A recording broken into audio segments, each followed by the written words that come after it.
Hello everyone, my name is Veritas and welcome back to Destiny. Now yesterday, Bungie put out an update, patch 2.3.1.0 because, succinct nonsense.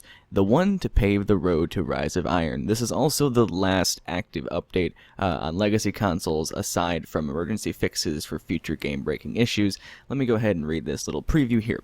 Before the launch of Destiny, the Rise of Iron on September 20th, there are a few issues we are fixing. This update will also be the last scheduled deployment for legacy consoles, excluding emergency fixes for future game-breaking issues. Moving into the fixes, we're starting off with class fixes. Fixed an issue where solar-based damage over time, or DoT effects, were dealing half their intended damage. This is noticeable when you use Sunsingers, things like that. The DoT in PvP was doing like 4 damage. I think it's supposed to do like 7 or 8. So that's good that they finally fixed that. They also fixed an issue where the intellect stat was not generating the correct amount of super energy, which is pretty nice that now your tier 12, tier 11 builds and things like that will actually be very effective once again. Fixed an issue where selecting the electrostatic mind perk removed the super regeneration provided by the intellect stat.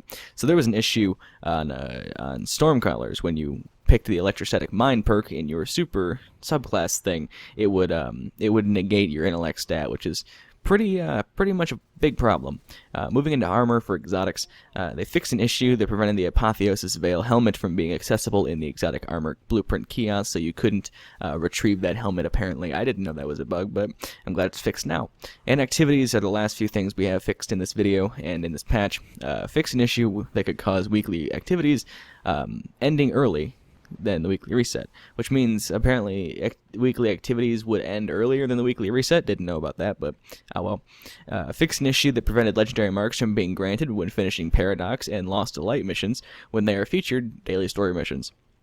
I'm assuming that has been a problem for a while, actually. I remember people talking about those marks being rewarded later on than they were supposed to be. Maybe that has something to do with the fact that they have those special endings or something. They also fixed an issue where players with a full Postmaster inventory did not receive a Moments of Triumph book, and players who did not receive their book can now find it in the Postmaster. That's a good change. I'm glad people are getting their Moments of Triumph book, so get out there and collect those. It's a big issue, actually. I didn't realize that was a thing, but I'm glad for those of you that didn't have your books before, you can get started on that. And if you want to know about the book and things like that, you can go ahead and click the annotation on the screen, the link in the description, or the little eye icon in the upper right hand corner and find the video I did on the Moments of Triumph book, because, I do those kind of things. Anyway, those are the patch notes. Pretty short, succinct, fun stuff. I guess just a few little cleanup bug fixes before Rise of Iron comes out in September, so hopefully we won't have anything huge, needing to be changed between now and then. If so, you can always check back here for patch note information and other things, Destiny, Division, and Fallout related, other things too. But yeah, so thank you guys so much for watching. If this was helpful, go ahead and leave a rating below. And yeah, until the next video, have a great day, everyone.